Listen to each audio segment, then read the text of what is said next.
નમસ્કાર વિદ્યાર્થી મિત્રો। તો આજે આપણે 12th સાયન્સ સ્ટાન્ડર્ડ ની અંદર ફિઝિક્સ સબ્જેક્ટ ની અંદર ચેપ્ટર નંબર 3 નો અભ્યાસ કરી રહ્યા છે આપણે। તો આપણે કન્ટેન્ટ નંબર 3.9 પર આવી ચૂકેલા છે। કન્ટેન્ટ આજે જે ભણવાના છે આપણે એનું નામ છે વિદ્યુત ઊર્જા અને પાવર। ઇંગ્લિશમાં વાત કરીએ તો ઇલેક્ટ્રિકલ એનર્જી એન્ડ પાવર। તો વિદ્યાર્થી મિત્રો આપણે પ્રશ્ન પરીક્ષામાં પૂછાય તો કેવી રીતે પૂછાઈ શકે છે? વિદ્યુત ઊર્જા અને પાવરની સમજૂતી આપો।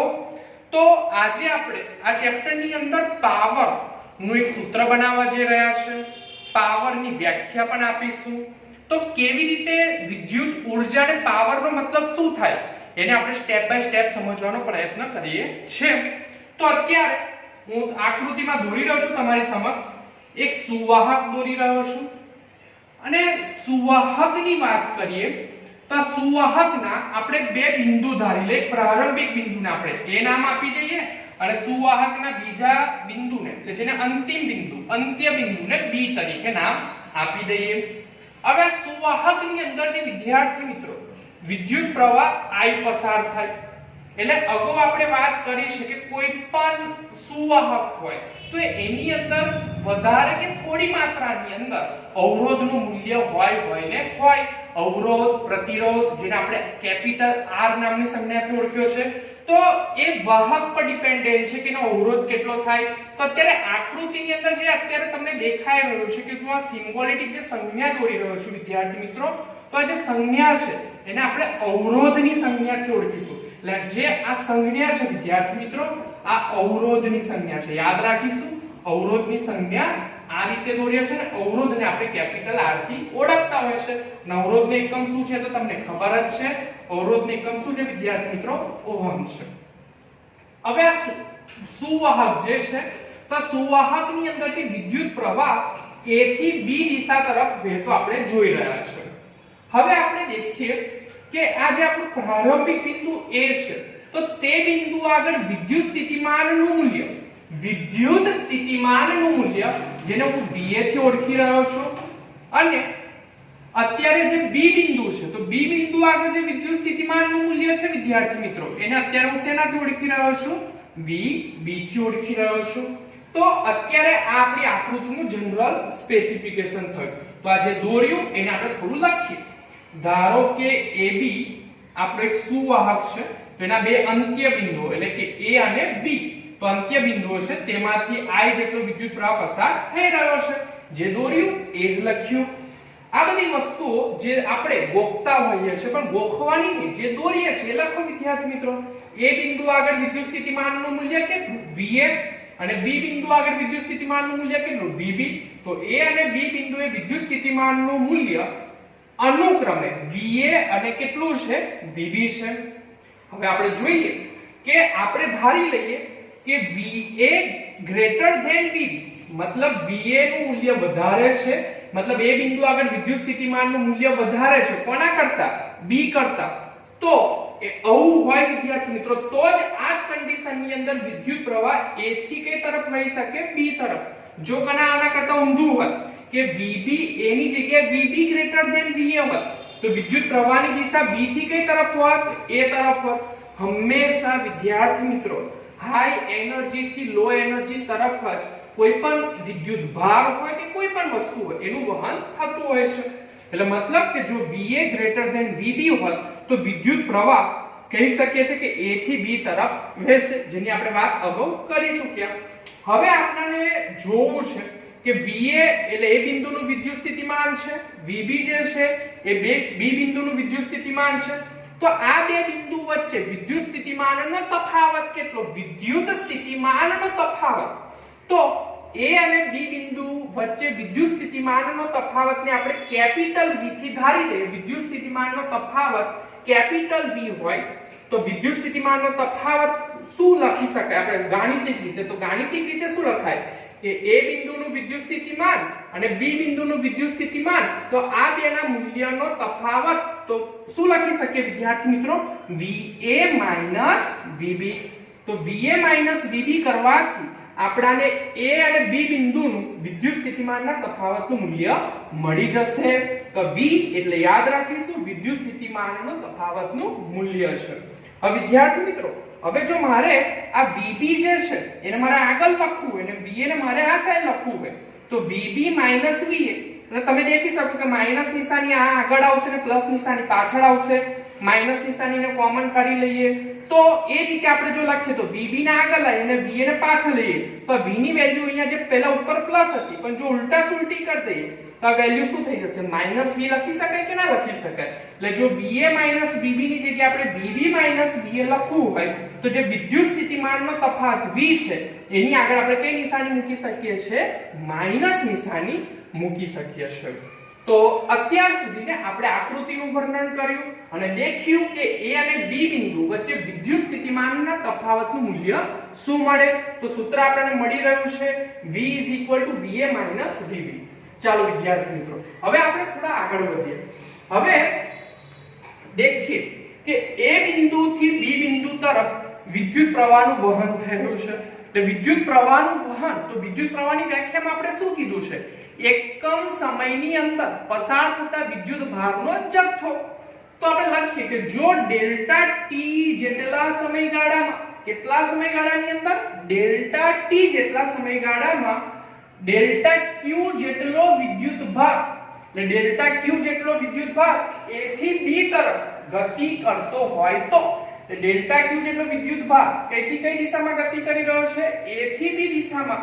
તો તમે આ સૂત્ર તો મેં લખ્યું છે, હવે દેખી શકો કે ડેલ્ટા ક્યુ બરાબર શું લખી શકાય? I ડેલ્ટા ટી લખી શકાય. કેવી રીતે લખી શકાય? આગળ સૂત્ર દેખી ચૂકેલા છે. I Q T. તો Q ને સૂત્રનો કરતા બનાવી દો, T ઉપર જતો રહેશે તો શું લખાશે વિદ્યાર્થી મિત્રો? Q ને સૂત્રનો કરતા બનાવી દે તો શું લખાય? I T. પણ આપણે અહીંયા એકમ સમય લીધો છે તો અહીંયા લખી રહ્યા છે ડેલ્ટા T. તો શું લખીશું? ડેલ્ટા Q બરાબર I ડેલ્ટા T. કહેવાનું તાત્પર્ય શું છે કે A બિંદુથી B બિંદુ તરફ એકમ સમયમાં, એકમ સમય એટલે ડેલ્ટા T સમયમાં પસાર થતા વિદ્યુત ભારનું મૂલ્ય ડેલ્ટા Q જેટલું હોય તો ડેલ્ટા Q બરાબર શું લખાશે? I delta T. ચાલો તો આટલું છે, બરાબર છે. તો હવે આપણે દેખીશું A બિંદુ આગળ આપણો જો વિદ્યુત ભાર રહેલો હોય તો એ બિંદુ આગળ એ વિદ્યુત ભારની સ્થિતિ ઊર્જા કેટલી? તો આ વિદ્યુત સ્થિતિ ઊર્જા આની માહિતી તમને ચેપ્ટર નંબર 2 ની અંદર આપેલી છે. તો એ ચેપ્ટર નંબર 2 ની અંદર આપણે વિદ્યુત સ્થિતિ ઊર્જાનું સૂત્ર તમે દેખ્યું હશે કે વિદ્યુત સ્થિતિ ઊર્જા બરાબર U બરાબર VQ, બરાબર છે. U કે જેને આપણે વિદ્યુત સ્થિતિ ઊર્જા બોલીએ છીએ, V એટલે વિદ્યુત સ્થિતિમાન બોલીએ છીએ અને Q એને શું બોલીએ છીએ? વિદ્યુત ભાર.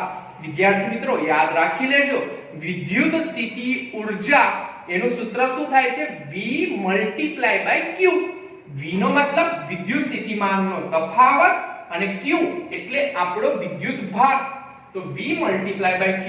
તો જો આપણે A બિંદુ આગળ સ્થિતિ ઊર્જાની વાત કરીએ તો A બિંદુ આગળ સ્થિતિ ઊર્જાને આપણે શું કહીએ? UA કહીએ. અને સ્થિતિ ઊર્જા પાછી કોની? વિદ્યુત ભારની. જો વિદ્યુત ભાર A બિંદુ આગળ હોય તો એની સ્થિતિ ઊર્જા આપણે UA કહી દે. હવે વિદ્યુત ભાર વહન કરીને B બિંદુ પર આવે તો B બિંદુ પર અહીંયા એની સ્થિતિ ઊર્જાને આપણે કેટલી લઈ લઈએ વિદ્યાર્થી મિત્રો? વિદ્યુત ભારની UB થી લઈ લઈએ. તો આપણે લખીએ કે A બિંદુ પાસે વિદ્યુત ભાર ડેલ્ટા Q ની સ્થિતિ ઊર્જા, એટલે એ બિંદુ પાસે વિદ્યુત ભાર હોય, બરાબર. તો વિદ્યુત ભાર એટલે જેને આપણે ડેલ્ટા Q બોલીએ છીએ તો એની સ્થિતિ ઊર્જા શું લખી શકાય છે? તો અહીંયા લખી શકાય આપણે જે સૂત્ર દેખ્યું V × Q. તો અહીંયા વિદ્યુત સ્થિતિમાનનું મૂલ્ય તો કેટલું છે? VA જેટલું છે. VA × ડેલ્ટા Q, બરાબર છે. હવે B બિંદુ પાસે વિદ્યુત ભારની સ્થિતિ ઊર્જા દેખીએ તો આપણે અહીંયા શું લખી શકીએ? UB VB × ડેલ્ટા Q, બરાબર છે. તો B બિંદુ પાસે વિદ્યુત ભાર ડેલ્ટા Q ની સ્થિતિ ઊર્જા તો U2 બરાબર છે. આપણે અહીંયા આવી રીતે પણ લખી લઈએ વિદ્યાર્થી મિત્રો. UA ના લખવું જે તે અહીંયા મેં લખ્યું U1 લખી દઈએ અને અહીંયા શું લખી દઈએ? U2. તો U2 બરાબર શું લખાશે? VB delta Q. સમજ પડે છે? ચાલો તો હવે આ બે બિંદુ આગળની સ્થિતિ ઊર્જા મળી, જે આપણે વિદ્યુત સ્થિતિમાનનો તફાવત મેળવ્યો કે VA VB. તો એવી રીતે આપણે આ બે બિંદુની પણ સ્થિતિ ઊર્જા શોધી શકીએ કે ના શોધી શકીએ? તો અહીંયા વિદ્યુત ભારની સ્થિતિ ઊર્જાનો તફાવત delta you is equal to અંતિમ સ્થિતિ ઊર્જા માઈનસ પ્રારંભિક સ્થિતિ ઊર્જા. એટલે આપણે અહીંયા ડેલ્ટા યુ બરાબર શું લખી શકીએ? u2 minus u1. તો આપણે વિદ્યાર્થી મિત્રો દેખો કે ડેલ્ટા યુ તો એવા ને એવા જ, પણ u2 ની જગ્યાએ આપણે શું લખી શકીએ છે? vb ડેલ્ટા q, અને ઉપરથી u1 ની જગ્યાએ આપણે શું લખી દઈએ? અહીંયા va ડેલ્ટા q. ઉપર જે સૂત્ર મેળવ્યા એ મુજબ તમે દેખો ધ્યાનથી, આની અંદરથી શું કોમન નીકળી રહ્યું છે? ડેલ્ટા q કોમન નીકળી છે. તો ડેલ્ટા q કોમન નીકળે તો શું વધે? vb minus va. તો vb માઈનસ va તમે દેખી શકો છો, મેં અગાઉ વાત કરી કે vb માઈનસ va ની જગ્યાએ આપણે શું લખી શકીએ છે? Minus v. તો જે જગ્યાએ vb માઈનસ va દેખાય છે આપણને, ત્યાં આપણે શું લખી દઈશું? Minus v. વિદ્યાર્થી મિત્રો, આ જે ડેલ્ટા q છે એની જગ્યાએ હું શું લખી શકું? i ડેલ્ટા t લખી શકું. i q/t સૂત્ર પરથી, અથવા તો તમે દેખો કે ડેલ્ટા q ની જગ્યાએ હું શું લખી શકું છું? i delta t. તો આ જગ્યાએ ડેલ્ટા q ની આપણે કિંમત મૂકીશું. i ડેલ્ટા t લખાશે અને બ્રેકેટમાં માઈનસ v, અને આપણે સમીકરણ નંબર શું આપી રહ્યા છે? 1. તો આ સૂત્ર કોનું મળ્યું? તો સૂત્ર મળ્યું વિદ્યુત સ્થિતિ ઊર્જાનો તફાવત delta u is equal to i delta t બ્રેકેટની અંદર માઈનસ v. હવે આપણે આગળ થોડી વાત વધારે. હવે આપણે દેખીએ કે જો વિદ્યુત ભાર a બિંદુથી b બિંદુ તરફ ગતિ કરતો હોય, બરાબર છે? આપણે દેખ્યું કે a બિંદુએ સ્થિતિ ઊર્જા એની u1 છે, b બિંદુ પર પહોંચે છે તો એની આપણે સ્થિતિ ઊર્જા u2 કીધી. પણ વચ્ચે વિદ્યુત ભાર જડિત આયનો સાથે જો અથડામણ ન કરે, બરાબર છે? જડિત આયનો સાથે અથડામણ કેવી રીતે કરે છે, શું છે એની આગળ મેં વાત કરી. પણ જ્યારે જો જડિત આયનો વગર અથડામણ ન કરતા હોય તો આપણે એવું લખી શકીએ કે કુલ ઊર્જા અચળ રહે છે. શું રહે છે? કુલ ઊર્જા અચળ રહે છે. એટલે જો વિદ્યુત ભાર સુવાહકોમાં ગતિ કરતા હોય અને અથડામણ વગર કરતા હોય, વચ્ચે જડિત આયન સાથે અથડામણ કરે નહીં, તો ગતિ ઊર્જા પણ બદલાય નહીં. મતલબ કે એક બિંદુથી બીજા બિંદુ એની ગતિ ઊર્જામાં કોઈ ફેરફાર ન થાય. એક્ઝામ્પલ તરીકે તમે દોડતા જતા હોય વિદ્યાર્થી મિત્રો, તમને સામેથી કોઈ પણ જાતનો પવનનો પથ્થર કોઈ નડે નહીં, કશી પણ જાતનો અવરોધ ન નડે, તો તમારી પ્રારંભિક અને અંતિમ ઊર્જાનું મૂલ્ય, ગતિ ઊર્જાનું મૂલ્ય સમાન રહેશે. કહેવાનું તાત્પર્ય એવું છે કે કોઈ પણ જાતની જો અથડામણ ન થાય તો ગતિ ઊર્જા પણ બદલાતી નથી, એવું કહી શકાય. એનો કારણ કે એનો મતલબ કે કુલ ઊર્જા અચળ રહે છે. અને ધોરણ 11 ની અંદર કાર્ય ઊર્જા પાવર ની અંદર તમને યાદ હશે ઊર્જા સંરક્ષણનો નિયમ, ચેપ્ટર નંબર આપણે ધોરણમાં 11 ની અંદર સેમિસ્ટર 1 ની અંદર કાર્ય ઊર્જા પાવર શીખેલા. તો ઊર્જા સંરક્ષણનો નિયમ તે વખતે કીધેલો આપણે કે ડેલ્ટા k બરાબર માઈનસ ડેલ્ટા u. જરા યાદ આવે છે કે નથી આવતું? 100% આવતું હશે, ને જો ના આવે તો જોઈ લો એકવાર 11 માં ધોરણની અંદર. તો ઊર્જા સંરક્ષણનો નિયમ શું કહે છે? ડેલ્ટા k કે જે ગતિ ઊર્જા is equal to minus delta u, એટલે સ્થિતિ ઊર્જા છે જે ડેલ્ટા u છે. તો વિદ્યાર્થી મિત્રો ડેલ્ટા k, અને અહીંયા તમે દેખો છો કે ગતિ ઊર્જા બદલાતી નથી, કેમ તો કે અથડામણ વગર ગતિ કરતા હોય આપણે એવું લઈ રહ્યા છે. તો ડેલ્ટા k બરાબર આ માઈનસ નિશાની આપણે એવી ને એવી રાખીએ, અને જે ડેલ્ટા u તો સમીકરણ નંબર આપણે 1 આપ્યું. સમીકરણ 1 ની અંદર તમે વેલ્યુ દેખશો ડેલ્ટા u બરાબર i ડેલ્ટા t બ્રેકેટ ની અંદર માઈનસ v. તો આપણે હવે શું કરીએ વિદ્યાર્થી મિત્રો કે જે ડેલ્ટા u ની વેલ્યુ છે સમીકરણ 1 ની કિંમત મૂકી દઈએ. તો સમીકરણ 1 ની અંદર દેખો કે ડેલ્ટા u બરાબર શું લખાશે? i ડેલ્ટા t બ્રેકેટ ની અંદર માઈનસ v, બરાબર છે? તો દેખો વિદ્યાર્થી મિત્રો ઓછા ઓછા વત્તા, તો ડેલ્ટા k બરાબર પ્લસ i, પછી આ v ને આપણે જો આગળ લખી દે તો i v ડેલ્ટા t. તો આપણને ગતિ ઊર્જાનું સૂત્ર શું મળી રહ્યું છે? i v ડેલ્ટા t, અને સમીકરણ નંબર આપી દઈએ 2. પણ આપણે સૌ જાણીએ છીએ કે જ્યારે સુવાહકને બાહ્ય વિદ્યુત ક્ષેત્ર આપવામાં આવે, શું આપવામાં? સુવાહક હોય એને બાહ્ય બેટરી જોડી દઈએ આપણે, અને પછી વિદ્યુત ક્ષેત્ર આપવામાં આવે, તો એ વખતે આપણે ખબર છે કે વિદ્યુત ભાર કેવા આવે છે? ગતિમાં આવે છે, ડ્રિફ્ટ વેગ થી ગતિ કરે છે, બરાબર છે? આ થિયરી ઓલરેડી આપણે ભણી ચૂકેલા છે. તો એ વખતે આપણે સમજવાનો પ્રયત્ન કરીએ કે જ્યારે કોઈ સુવાહક હોય એને બાહ્ય વિદ્યુત ક્ષેત્ર આપવામાં આવે, ખૂબ જ ધ્યાનથી સાંભળજો આપણે હવે ધ્યાનથી વિદ્યાર્થી મિત્રો. તો સુવાહકને ચાલો આપણે જોઈ જ લઈએ અહીંયા કે કોઈ સુવાહક હોય એને બાહ્ય વિદ્યુત ક્ષેત્ર આપવામાં આવે તો સુવાહકની અંદર જે મુક્ત ઇલેક્ટ્રોન હશે એ મુક્ત ઇલેક્ટ્રોન એક ચોક્કસ દિશાની અંદર ગતિ કરે છે અને આગળ એ જડિત આયન સાથે કોની સાથે જડિત આયન સાથે શું કરશે અથડામણ કરશે. બરાબર છે. એટલે વિદ્યુત ક્ષેત્રની હાજરીમાં મુક્ત વિદ્યુત ભાર અથવા તો આપણે ઇલેક્ટ્રોન પણ બોલી શકીએ છીએ ગતિ દરમિયાન તેઓ જડિત આયનો સાથે શું કરે છે અથડામણ કરે છે. તેથી આ અથડામણ દરમિયાન વિદ્યુત ભાર જે ગતિ ઉર્જા હતી તો જડિત આયન સાથે અથડાય છે તો એના કારણે ઉર્જા જે છે એ જડિત આયનોને મળે.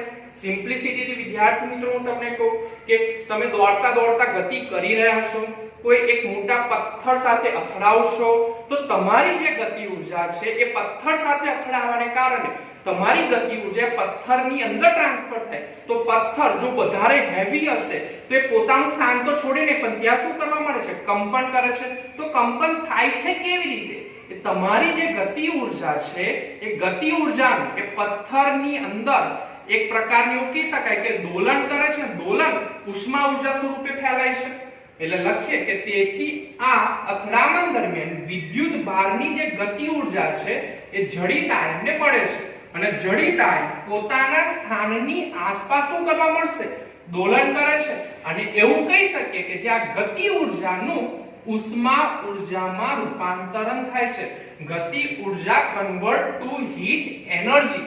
તમે એક આકૃતિ દ્વારા દેખી શકો છો કે જો મુક્ત ઇલેક્ટ્રોન છે વિદ્યુત ક્ષેત્રની અંદર મૂકવામાં આવેલો છે તો એ ગતિ કરે છે અને ગતિ કરે છે જ્યારે જડિત આયન સાથે શું કરે છે વિદ્યાર્થી મિત્રો અથડામણ કરે છે. અથડામણ કરે છે તો જ્યાં ગતિ ઉર્જા છે તો અથડામણ થશે એટલે આ જડિત આયનો પોતાના સ્થાનની આસપાસ શું કરશે દોલન કરશે અને ગતિ ઉર્જાનું કઈ એનર્જીમાં રૂપાંતર થઈ જશે ઉષ્મા ઉર્જાની અંદર.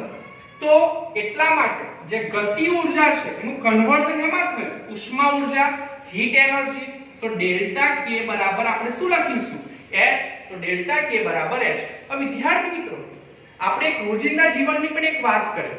આપણે ટીવી હોય લેપટોપ હોય કે મોબાઈલ હોય આપણે અમુક સમય સુધીને જ્યારે વાપરીએ છીએ તો એ પછી આપણી જે ટીવી હોય કે લેપટોપ હોય કે એની બોડી ગરમ થાય છે. બરાબર છે. કોઈ સુવાહક હોય 2-3 કલાક એમાંથી વિદ્યુત પ્રવાહ પસાર થાય પછી સુવાહકને અડકશો તો તમને સુવાહક ગરમ લાગે છે. તો આ ગરમ લાગવાનું રીઝન શું છે કે જે વિદ્યુત ભાર અંદર ગતિ કરતા હોય છે જડિત આયન સાથે શું કરે છે વિદ્યુત ભાર અથડામણ કરે છે.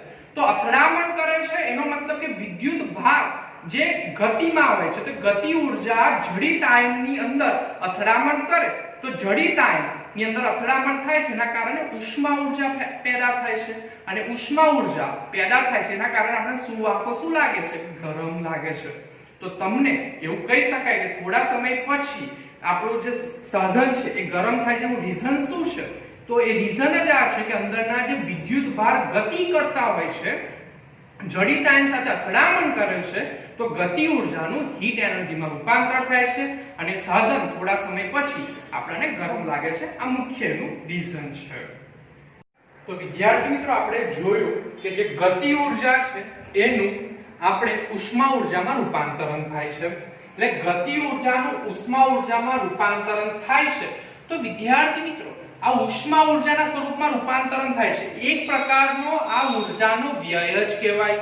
શા માટે?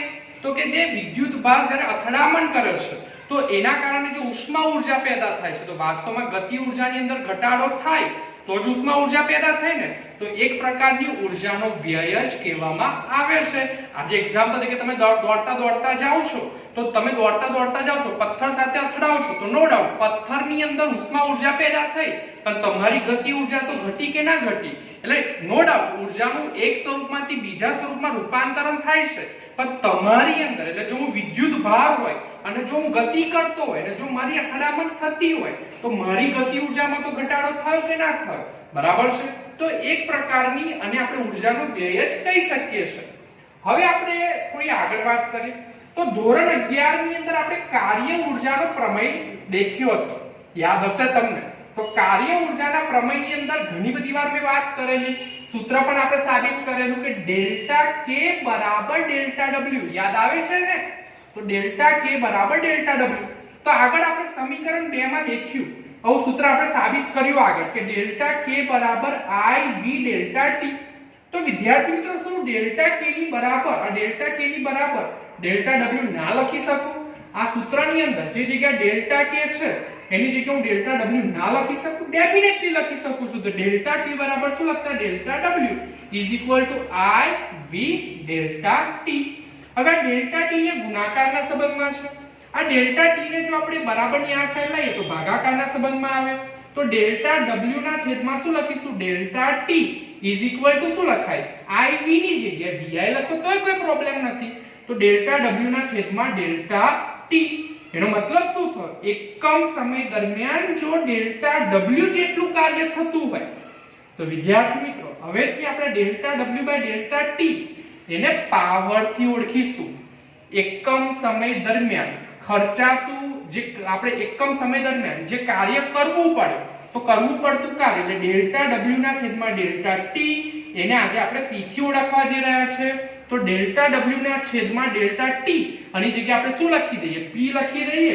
તો p is equal to vi. તો વિદ્યાર્થી મિત્રો આ આપણું પાવરનું સૂત્ર મળી ગયું. પાવર p બરાબર વિદ્યુત સ્થિતિમાનનો તફાવત v મલ્ટીપ્લાય બાય વિદ્યુત પ્રવાહ I. તો આપણી ડિક્શનરી ની અંદર એક નવી ફોર્મ્યુલા જનરેટ થઈ રહી છે. Power p is equal to vi. આ સૂત્ર યાદ રાખીશું. આપણે પાછળ એક્ઝામ્પલ MCQ ગણીશું એની અંદર આ સૂત્ર આપણને કામ લાગશે. તો યાદ રાખી લો વિદ્યાર્થી મિત્રો, power p is equal to vi સાથે સાથે દરેકના પૂર્ણ નામ. બરાબર છે? ઓકે. તો હવે થોડું આપણે આગળ વધીએ. તો હવે જરા જોઈએ તો આ પાવર p v * I આના જો બીજા સૂત્ર આપણે બનાવવા હોય, તારવવા હોય તો પણ તારવી શકીએ છે. તો ઓહ્મનો નિયમ આપણે આગળ ભણી ચૂક્યા છે. તો ઓહ્મનો નિયમ શું છે? R = V/I. શું બોલો સમજ પડે છે? R = V/I. હવે જો આપણે v ને સૂત્રનો કરતા બનાવી દે તો I ઉપર જાય તો શું સૂત્ર લખાય? IR. તો V = IR. અને જો આપણે I ને સૂત્રનો કરતા બનાવીએ એટલે I ઉપર જાય અને R ક્યાં આવે? નીચે આવે. તો I = શું લખાય? V/R. એટલે એકવાર મેં v ને સૂત્રનો કરતા બનાવ્યો, એકવાર પણ સૂત્રનો કરતા બનાવ્યો I ને. હવે વિદ્યાર્થી મિત્રો અગાઉ આપણે દેખ્યું કે પાવર નું સૂત્ર આપણે શું સાબિત કર્યું? P = VI. ચાલો સૂત્ર મૂકી દે. P = VI. તો P તો એવો ને એવો, પણ આપણે v ની જગ્યાએ આપણે શું લખી શકીએ છે? IR લખી શકીએ છે. તો v ની જગ્યાએ શું લખી દીધું? IR. અને I તો આપણો ઠેરનો ઠેર જ એટલે VI. તો v ની જગ્યાએ લખી દીધું IR અને પછી અહીંયા I. તો I * I શું થાય? I² થાય ને. તો P = I²R. તો પાવર નું આપણને બીજા નંબરનું સૂત્ર મળી ગયું. તો પાવર નું આપણે બીજું શું સૂત્ર તાર્યું? P = I²R. તો આ સૂત્રને આપણે વિદ્યાર્થી મિત્રો પાવર નો વ્યય અથવા તો ખર્ચાતા પાવર થી પણ આ સૂત્રને આપણે ઓળખીએ છીએ. ફરી બોલું છું, આ સૂત્રને કેવી રીતે ઓળખાય છે? પાવર નો વ્યય અથવા તો ખર્ચાતો પાવર. જે જગ્યાએ આપણે પાછળ MCQ ની અંદર દેખીશું આ સૂત્ર ક્યારે વપરાશે ખૂબ જ નોંધ કરી લેજો વિદ્યાર્થી મિત્રો કે જે જગ્યા ખર્ચાતો પાવર નો વ્યય શોધવાની વાત કરે તો એ વખતે આ સૂત્ર વપરાય છે I²R. બરાબર છે? ચાલો હવે આપણે આગળ વાત કરીએ બીજા સૂત્ર પર. હવે આ સૂત્રની અંદર આપણે I ને સૂત્રનો કરતા બનાવ્યો અને R ને છેદમાં લાવ્યો. તો I = શું લખાઈ ગયું? V/R લખાઈ ગયું. તો P = VI. ચાલો આપણે દેખીએ કે P તો એવા ને એવા, V પણ એવા ને એવા. I ની જગ્યાએ આપણે શું લખી શકીએ છીએ? V/R. તો I ની જગ્યાએ આપણે શું મૂકી દઈએ? V/R. તો તમે દેખો V * V શું લખાશે? V² / R. તો P = V²/R. તો આ આપણું પાવર નું કયા નંબરનું સૂત્ર મળી ગયું? ત્રીજા નંબરનું. તો પાવરના કેટલા સૂત્ર? પાવરના 3 સૂત્ર. પહેલું સૂત્ર કયું? P = VI. બીજું સૂત્ર કયું? P = I²R. ત્રીજું સૂત્ર કયું? P = V²/R. 3 સૂત્ર બની ગયા. હવે યાદ રાખી લઈશું પાવરનો SI એકમ. તો પાવરનો જે SI એકમ છે એ વોટ છે. જેને આપણે કેપિટલ W થી ઓળખીએ છે, તો પાવર નો SI એકમ શું છે વિદ્યાર્થી મિત્રો? વોટ છે, બરાબર છે? ઓકે,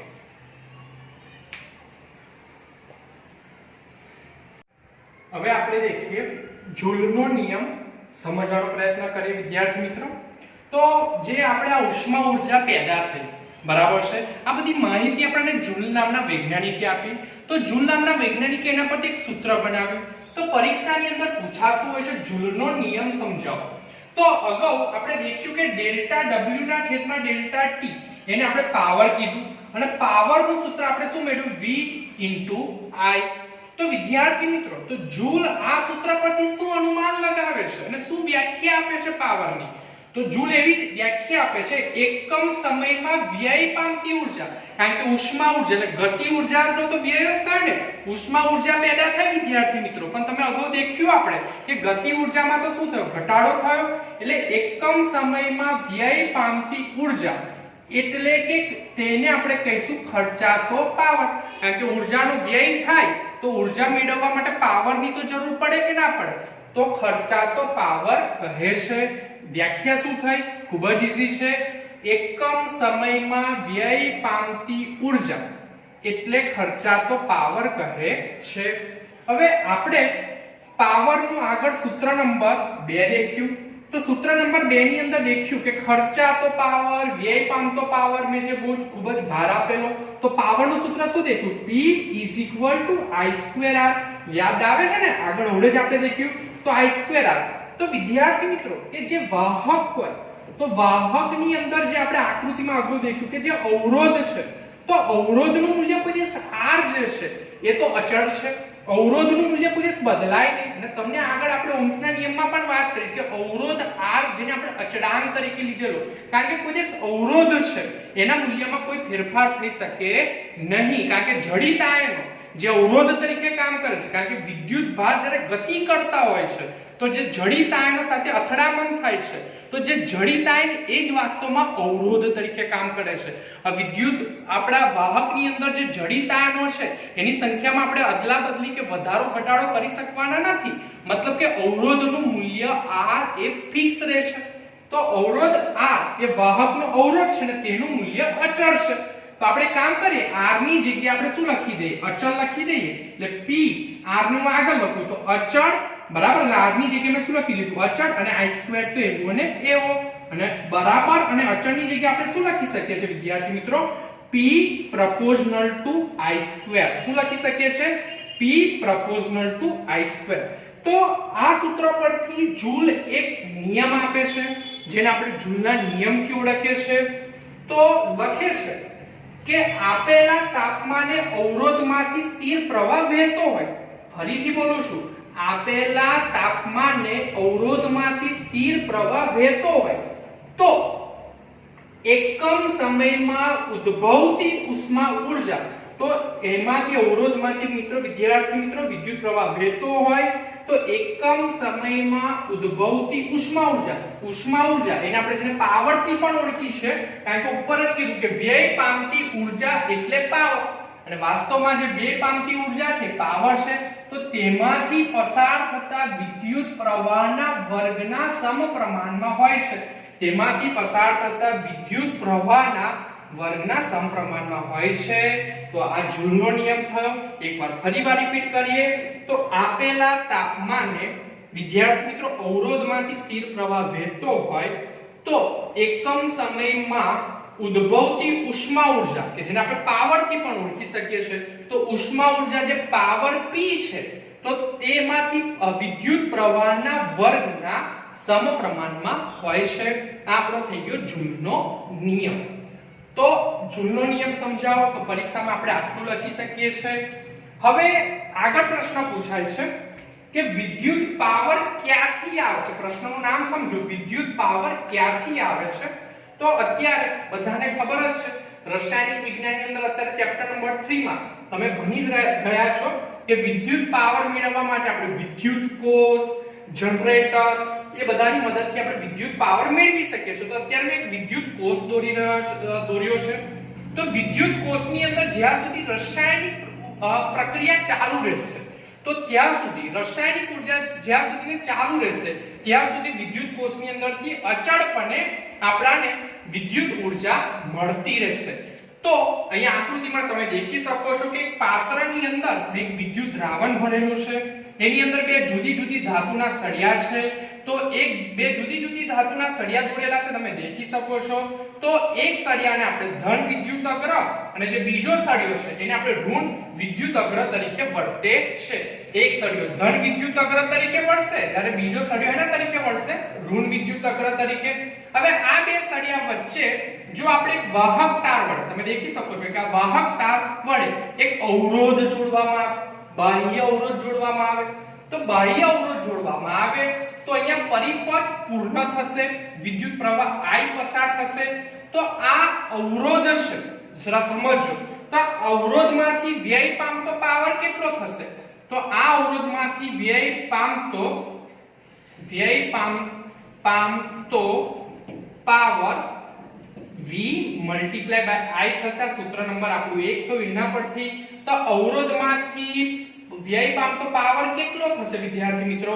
તો એ તમારા અવરોધના બે છેડા વચ્ચેના વિદ્યુત સ્થિતિમાનનો તફાવત V અને તેમાંથી અવરોધમાંથી પસાર થતા વિદ્યુત પ્રવાહ I ના મૂલ્ય પર આધારિત રાખશે કે અવરોધમાંથી પાવરનો વ્યય કેટલો થશે. તો એના પરથી તમે લખી શકો છો કે વ્યય પામતો પાવર એ અવરોધ R ના બે છેડા વચ્ચેના વિદ્યુત સ્થિતિમાનનો તફાવત. વિદ્યાર્થી મિત્રો યાદ રાખજો, વિદ્યુત સ્થિતિમાનનો તફાવત એ જ વોલ્ટેજ છે. એને જ આપણે રોજિંદા જીવનમાં વોલ્ટેજ બોલીએ છીએ. તો વોલ્ટેજ V અને અવરોધમાંથી પસાર થતા વિદ્યુત પ્રવાહ I ના મૂલ્ય પર આધારિત રાખશે. બરાબર છે ને? ઓકે, તો આ બીજા નંબરનો પ્રશ્ન થયો. વિદ્યુત પાવર ક્યાંથી મળે છે? તો વિદ્યુત કોષમાં જ્યાં સુધી રાસાયણિક ઉર્જા ચાલુ રહેશે ત્યાં સુધી આપણને વિદ્યુત પાવર મળતો રહેશે. હવે વિદ્યાર્થી મિત્રો આપણે દેખીશું નેક્સ્ટ પ્રશ્ન. એટલે એની અંદરની કનેક્ટિવિટી છે. પ્રશ્ન ઘણી બધી વાર પૂછાઈ શકે છે, IMP માં આનો પ્રશ્ન છે. તો ઓહમિક વ્યય કે જેને આપણે પાવરનો વ્યય, અગાઉ આપણે પાવરના વ્યયની વાત કરી તો એને બીજી રીતે પણ બોલીએ તો ઓહમિક વ્યય પણ બોલીએ છીએ. તો પાવરનો વ્યય ઘટાડવા અતિ દૂર વિદ્યુતનું પ્રસરણ એટલે જેને આપણે ટ્રાન્સમિશન પણ બોલીએ તો ખૂબ જ ઊંચા વોલ્ટેજે શા માટે કરવામાં આવે છે? પ્રશ્ન ખૂબ જ ધ્યાનથી વાંચો એકવાર, પછી આકૃતિ દ્વારા શું કહેવા માંગે છે પ્રશ્ન હું સમજાવું છું. પણ જ્યારે પાવરનો વેગ ઘટાડવા માટે જ્યારે અતિ દૂર વિદ્યુતનું પ્રસરણ કે જે ટ્રાન્સમિશન તાર એમાં ખૂબ જ ઊંચા વોલ્ટેજે શા માટે કરવામાં આવે છે, એટલે ઊંચો વોલ્ટેજ શા માટે રાખવામાં આવે છે? તો વિદ્યાર્થી મિત્રો હવે શાંતિથી સાંભળો. આપણે ત્યાં વિદ્યુત પાવર જે પાવર છે એ પાવર સ્ટેશનની અંદરથી આવતો હોય છે. હવે વાસ્તવમાં જે પાવર સ્ટેશન છે એ ગામડાઓ, શહેરો, ફેક્ટરી હોય એનાથી ખૂબ જ દૂર અંતરે આવેલા હોય છે. પાવર સ્ટેશનોના ઉદાહરણમાં તમને બધાને ખબર છે હાઇડ્રો પાવર પ્લાન્ટ છે, થર્મલ પાવર પ્લાન્ટ છે. હાઇડ્રો પાવર પ્લાન્ટ એટલે સરદાર સરોવર ડેમ. તો તમને ખબર પડે કે જો આપણે આજે અહીંયા પાદરા રહેતા હોય, વડોદરા પાદરામાં રહેતા હોય તો સરદાર સરોવરથી આપણું પાદરાનું ડિસ્ટન્સ ઓલરેડી 200 કિલોમીટર સમથિંગ ને દૂર છે.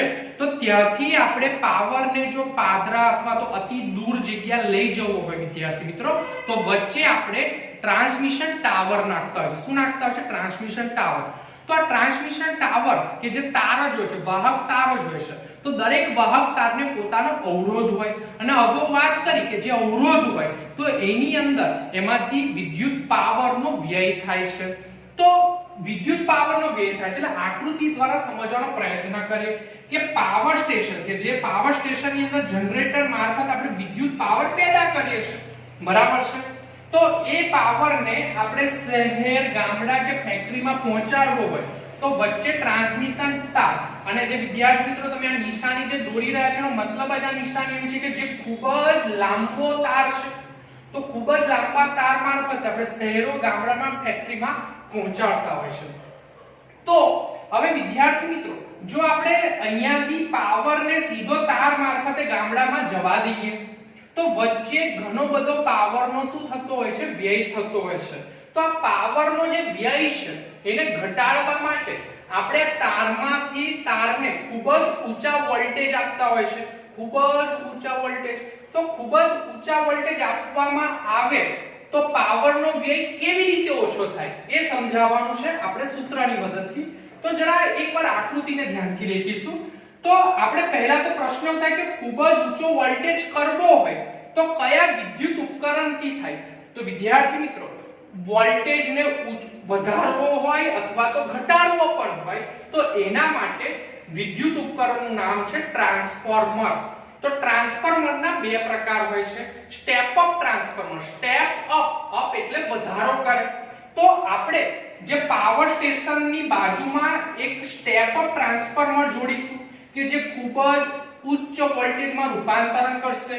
આ ઉચ્ચ વોલ્ટેજને આપણે ટ્રાન્સમિશન તારને આપીશું, એટલે વોલ્ટેજ ઊંચા રાખીશું તો આપણે સાબિત કરીશું કે પાવરમાં જે વ્યય થાય છે, જે પાવરનો વ્યય થાય છે એમાં ઘટાડો કેવી રીતે થાય છે આપણે સાબિત કરીએ છીએ.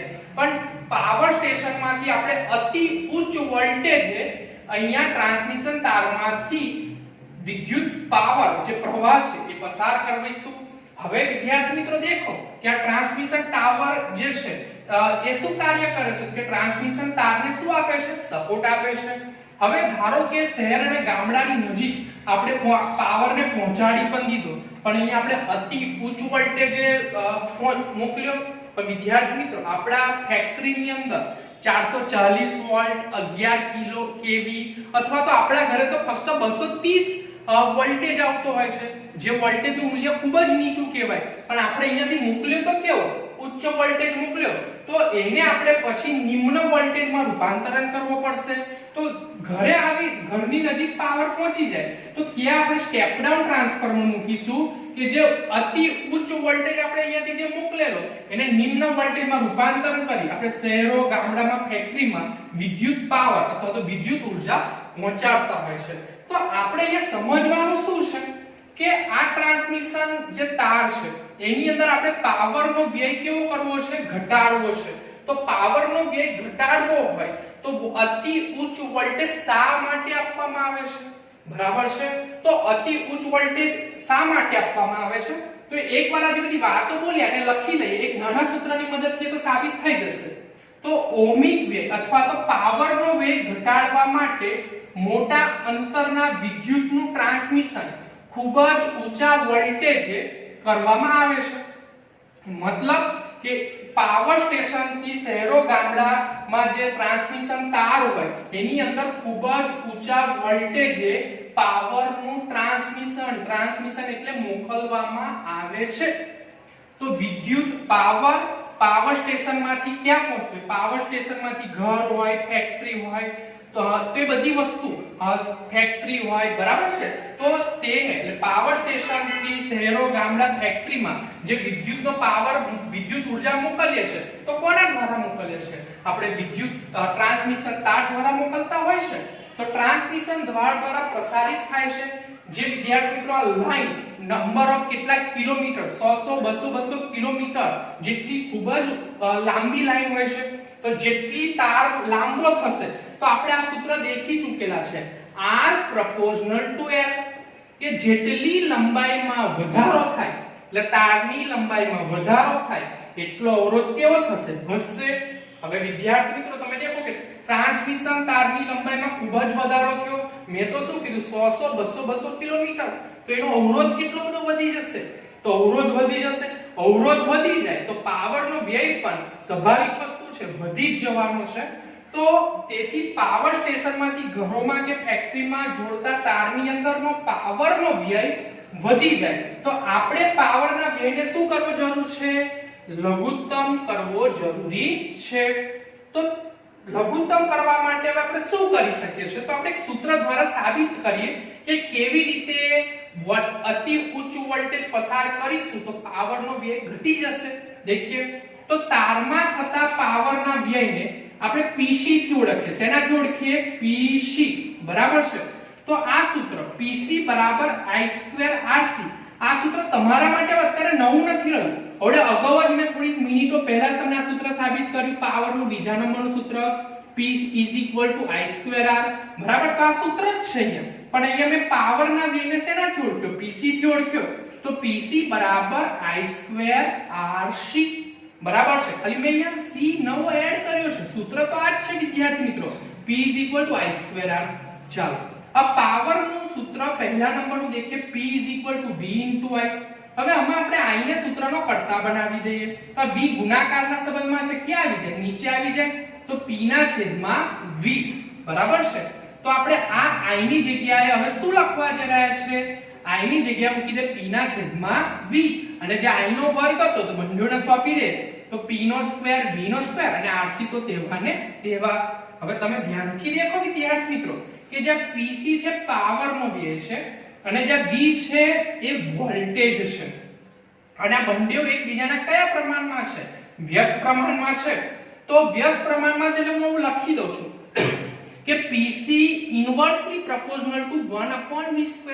આનો મતલબ શું થયો વિદ્યાર્થી મિત્રો? વ્યસ્ત પ્રમાણનો મતલબ શું થાય કે જો આપણે વોલ્ટેજના મૂલ્યમાં વધારો કરીશું તો પાવર નો વ્યય જે છે, જેને આપણે PC કીધું, તો પાવરના વ્યયમાં શું થશે? ઘટાડો થશે, કારણ કે એકબીજાના કેવા છે? ઇન્વર્સલી પ્રોપોર્શનલ છે. એટલે જેટલો વોલ્ટેજ વધશે એટલો પાવરનો વ્યયમાં શું થશે? ઘટાડો. એટલે કે વોલ્ટેજ જેટલો વધારવામાં આવે તેટલા પાવરના વ્યય PC માં ઘટાડો થશે. PC માં શું થાય છે? પાવરના વ્યયમાં ઘટાડો થાય છે. તો તાત્પર્ય શું નીકળે કે આ અતિ લાંબી જે ટ્રાન્સમિશન લાઈન હોય એની અંદર જેટલો અતિ ઉચ્ચ વોલ્ટેજ કરીશું, વધારીશું, તો આ તારની અંદર જે પાવરનો જે વ્યય છે એમાં ઘટાડો થશે. બરાબર છે. અને સાથે સાથે આ સ્ટેપ અપ ટ્રાન્સફોર્મર અને સ્ટેપ ડાઉન ટ્રાન્સફોર્મર આ વિદ્યુત ઉપકરણો છે વિદ્યાર્થી મિત્રો. આ ઉપકરણો જે છે એ વોલ્ટેજને વધારો અથવા તો ઘટાડો કરે. સ્ટેપ અપ એટલે વધારો, તો સ્ટેપ અપ ટ્રાન્સફોર્મર ઉચ્ચ વોલ્ટેજમાં રૂપાંતરણ કરશે, અને સ્ટેપ ડાઉન ટ્રાન્સફોર્મર કે જે નિમ્ન વોલ્ટેજમાં રૂપાંતરણ કરશે, કેમ કે ડાઉન વોલ્ટેજમાં ઘટાડો કરશે વિદ્યાર્થી મિત્રો. તો આપણે જ્યારે ટ્રાન્સમિશન તારની અંદરથી જ્યારે પાવર મોકલીશું તો ઉચ્ચ વોલ્ટેજમાં મોકલીશું, અને જ્યારે ટ્રાન્સમિશન તારમાંથી પાવર શહેર અને ગામડાની નજીક પહોંચી જાય તો આપણે સ્ટેપ ડાઉન ટ્રાન્સફોર્મર દ્વારા વોલ્ટેજનું નિમ્ન વોલ્ટેજમાં રૂપાંતરણ કરીશું. કારણ કે આપણે શહેર ગામડા અને ફેક્ટરીમાં આપણે જે વોલ્ટેજ હોય છે એ નિમ્ન વોલ્ટેજનો વપરાશમાં લેતા હોય છે. તો સમજ પડી કે ના પડી વિદ્યાર્થી મિત્રો? તો આ સાથે મારો આજનો વિડિયો લેક્ચર અહીંયા પૂરો થાય છે. વિદ્યાર્થી મિત્રો નમસ્કાર, જય હિન્દ.